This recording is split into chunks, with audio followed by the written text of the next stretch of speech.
What comes to your mind when I say the word terrorism? Do you imagine a catastrophe, an attack on human dignity? Do you imagine war and violence? Or do you imagine a bunch of teenagers with posters? Or a university group blocking a highway? Or an indigenous group protecting the land on which they lived for centuries? Welcome, I'm Anna. Get comfy and let me tell you a story of lies and deceit. This is a story of a brand new propaganda campaign that is uprising to destroy future social movements and potentially imprison your children. The story goes like this. In 2021, in Republic Tatarstan, Russia, Putin's private army, known as Rosgvardia, proposed a construction of a special training facility for Russian police force. Town of Novokuznetsk proposed the project to repurpose ex-USSR forced labor camp as a training base for police and other special forces. Built in response to uprising civil movements, training site will specialize in training for riot control and city-based warfare. Despite strong opposition, administration approved project construction in 2023, and state police forced removal of activist camp from the land. Activists are faced with domestic terrorism charges that can land them in prison for up to 35 years. During one of the repeated raids of activist camp, one unarmed activist was brutally executed by Russian special forces. For years now, Russian mainstream media silences the story or outright praises new project as a key for a more fair policing system. This horrible event yet again shows Moscow's abuse of its power. Horrible story, right? Except I lied to you, or rather, told you half-truths. The situation that I just described is not happening in Russia. It is happening in Atlanta, where state of Georgia and corporate investors approved construction of 385-acre training facility for police that will specialize in civilian control and cityscape warfare. Yet chances are high you either don't know about Atlanta's Cop City or know the story from a very different perspective compared to the one I just described. Why is that so? Who decides what news and information will shape your reality? And who decides who decides?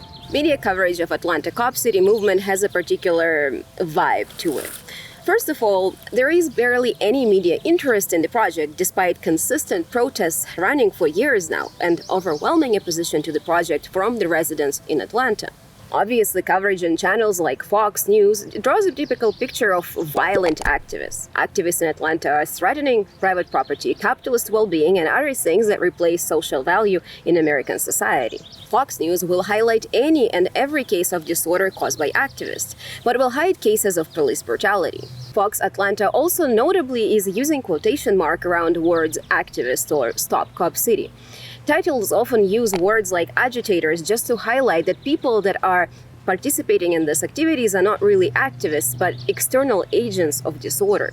Fox News, of course, shows police officers as innocent heroes who just try their best to create the most orderly environment for Atlanta. But Fox, of course, is an obvious case of a biased journalism. We know that Fox News is very pro-Republican and pro-police outlet. It is owned by billionaire sugar daddy. Fox will always side with projects that can morally justify their fan base desire to legally shoot black men. Or do we actually know that Fox is biased? Fox News still presents itself as an objective and independent media outlet. Consistent viewers of Fox News, especially elderly folk, do not think of themselves as some crazy, brainwashed boomers. Quite on contrary, red-pilled audience that is often affected by low internet literacy does perceive everyone who is not on the same level of being red-pilled as crazy and threatening to the order of society. But what about opposition media? After all, there is still a variety of news sources that we can choose from, right? Am I right? Well, of course no. Pro-democratic news outlets concentrate on violent activists and destruction of property just as much. They say that activists are attacking police and throwing Molotov's cocktails, which is an interesting way to describe 3 tractors set on fire in construction zone, causing no injuries to police protesters or construction workers. Also, no news outlet seems to be really concerned about this footage. Tell me, what equipment was this shoot on? I bet it was not an iPhone camera. Discussion of execution of activists by police forces is either avoided or minimized, as if shooting an unarmed man 57 times is a typical lunchtime accident any normal person can relate to. In the mainstream news articles, there is little discussion of underlying motifs of activists which are defending this land from the project, and there is little representation or engagement from activists and grassroots groups on site. And above all, there is no journalist investigation into why forest defenders and their support groups are charged with domestic terrorism for squatting. Protests in Standing Rock back in 2021 resulted in felony charges, which are still forced and unfair treatment of protesters, don't get me wrong. But between 2021 and 2023, prosecution is tightening its grip on activism and protesters, and yet seemingly none of the media and journals notice this progression. So, why exactly are Atlanta forest defenders claimed by prosecution to be terrorists? Even at the start of the project, Cop City was not favored by majority of Atlanta's population. In 2021, as part of the project approval, there was a 17-hour-long hearing in Atlanta in which 70% of civil leaders expressed their disapproval of the project. It seems that civilian population is standing by the same goals as people who deem today to be domestic terrorists, which is a very questionable conclusion to say the least. At the end, Atlanta Council, which is having Democratic majority at the moment, voted 11-4 in favor of a project. Cop City is funded, among many companies, by Amazon, Delta Airlines, UPS, Coca-Cola, or Tommy Ressler, who is not a corporation, he's an actual Republican lobbyist. Same organizations largely sponsor advertising on mainstream news web pages and on social media. Though, of course, there were attempts to cover Cop City. Both Forbes and LA Post did in-depth investigation into funding of Cop City early in 2023. Except investigations were not distributed across news outlets, were not aired on video platforms, and were not widely distributed. Al Jazeera currently remains the only large outlet that posted an in-depth independent investigation into Cop City. And currently, reporting on actual scope of Cop City projects or on police and corporate interference in the project is led by small-scale independent journalists or through Mastodon pages, all of which have a very niche audience. What is happening with the media coverage of this incident? In 2020, murder of George Floyd acted as a breaking moment in Black social movement within the United States. Thousands of people took to the streets across America. Protests spilled across the world to oppose what we call racial police violence today, or what can be called a state-sponsored racial genocide in historical terms. Activist desires were seemingly simple: demilitarize police, decrease police presence in community, defund police industrial complex, and stop racial profiling. In return for this request, Democratic government of the United States and City of Atlanta came up with a project that will cost $90 million, yet achieve none of these goals. But hey, you can still pretend that it does. So, for some familiar with the idea of manufacturing consent, you may have guessed that all I've been doing with this video this far has been simply doing a case study of Atlanta Cop City with accordance to propaganda model outlined by Noam Chomsky in his book Manufacturing Consent. And by the way, if you appreciate the effort, give this video a like so I don't feel like I did all this work for nothing. And if you have a question to why you never heard of Cop City or why you heard of it in a positive light, it is simply because Atlanta's police project is the great modern example of manufactured consent. Right-wing news sources are advertising Cop City as a good project because, well, police good, black people bad.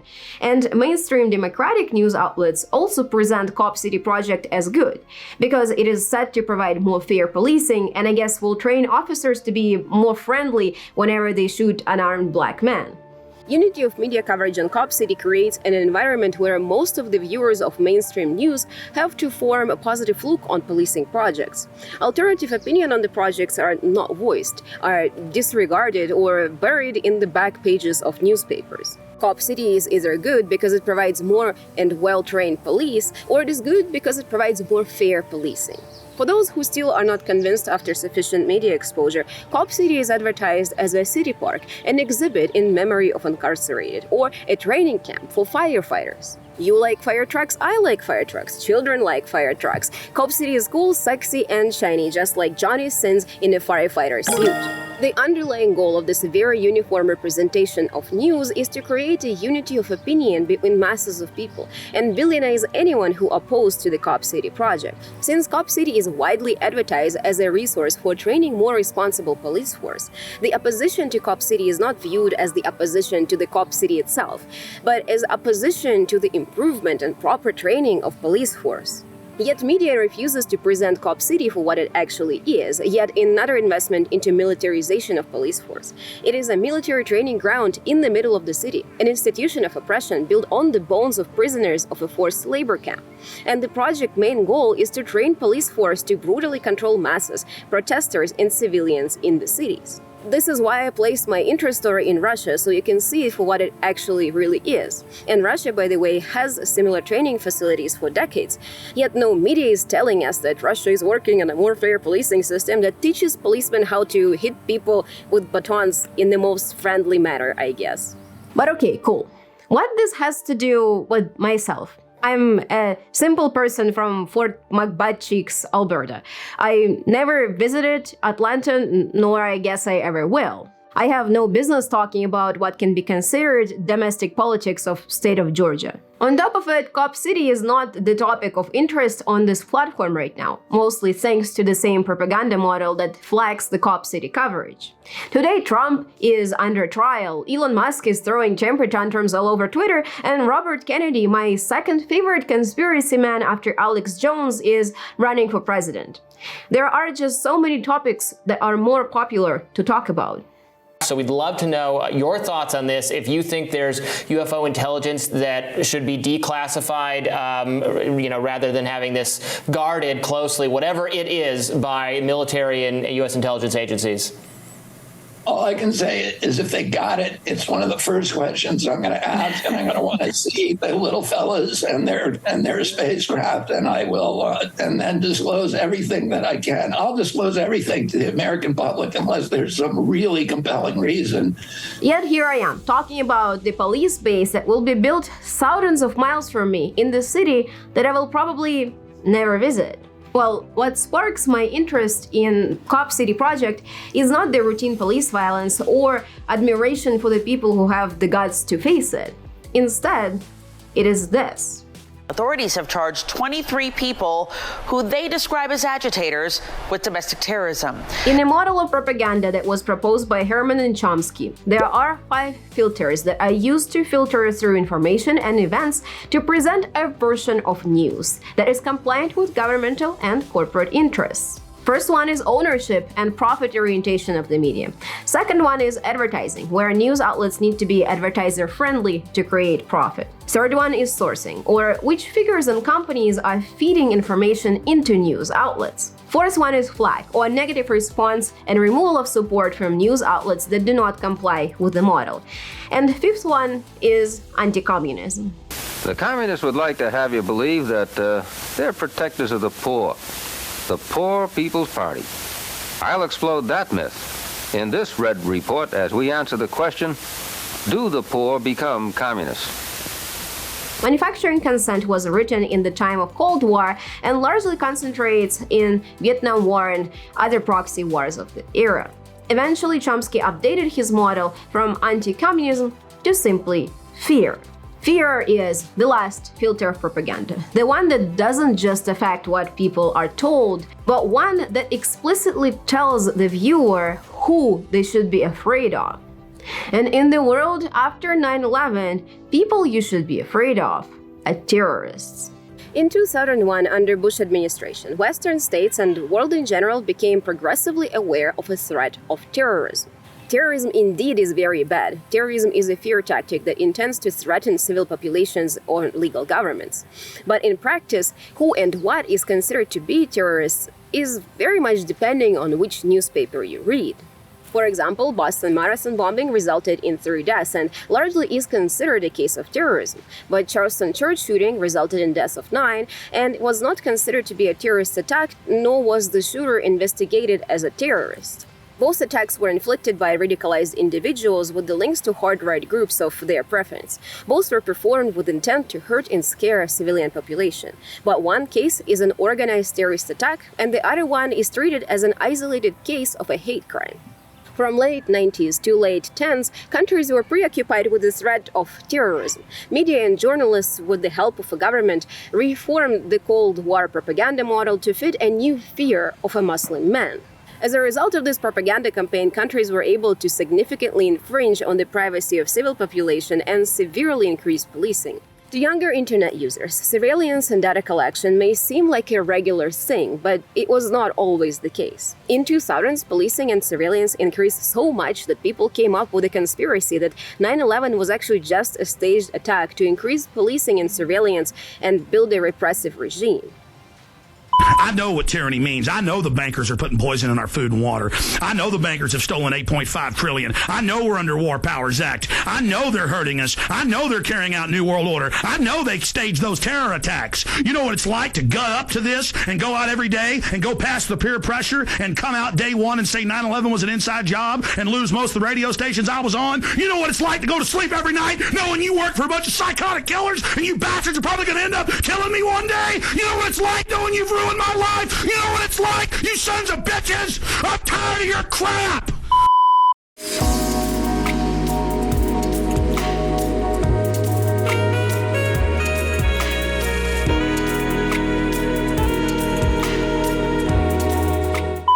But now, a new, far bigger threat is looming on the horizon: climate crisis. And even worse, social justice movements that raise up to fight it.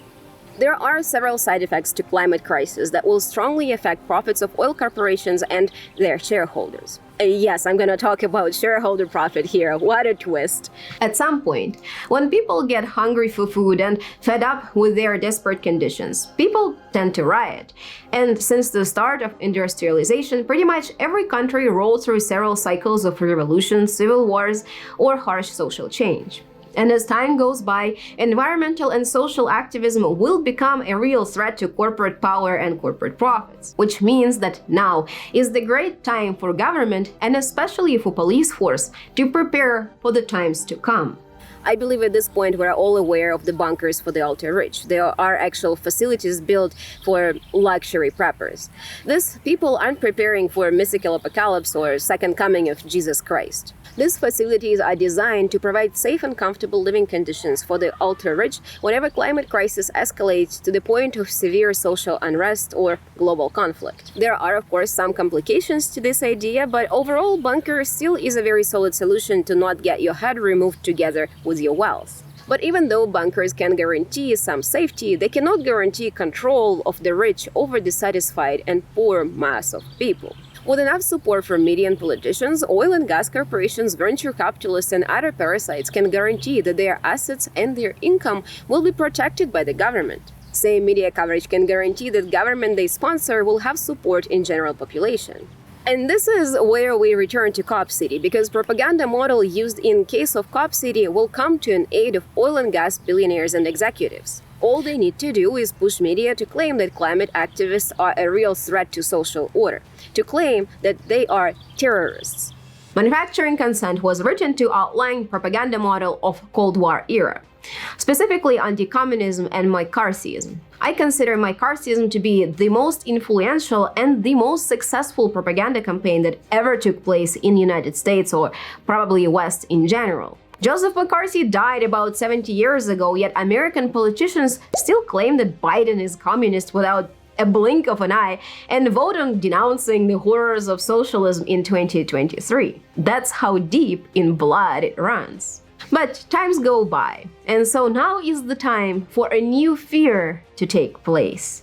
A fear that will combine success of Red Scare with legalized brutality of anti-Muslim agenda. A fear of eco-terrorism. And well, if I sound delusional to you, some people that are way smarter than myself already identified the same issue of false terrorism charges and misuse of law against environmental activism way before me. Back in 2019, Human Rights Watch clearly identified a trend of misusing anti-terrorism laws against environmental activists. The term terrorism in itself draws a weight in our heart. Those are Poland Towers, Boko Haram, Beslan, Bentalha, Sinai Mosque attack, and much, much more. Terrorism is a crime that intends to inflict the most paralyzing fear and grief on the people who are the least prepared to handle it. Which raises a question: who is terrorized by an open can of soup in the art gallery? What is worth more, art or life? In theory, term ecotourism implies an active threat to contaminate water source, destroy a power plant, or otherwise affect regular people in severe and negative way.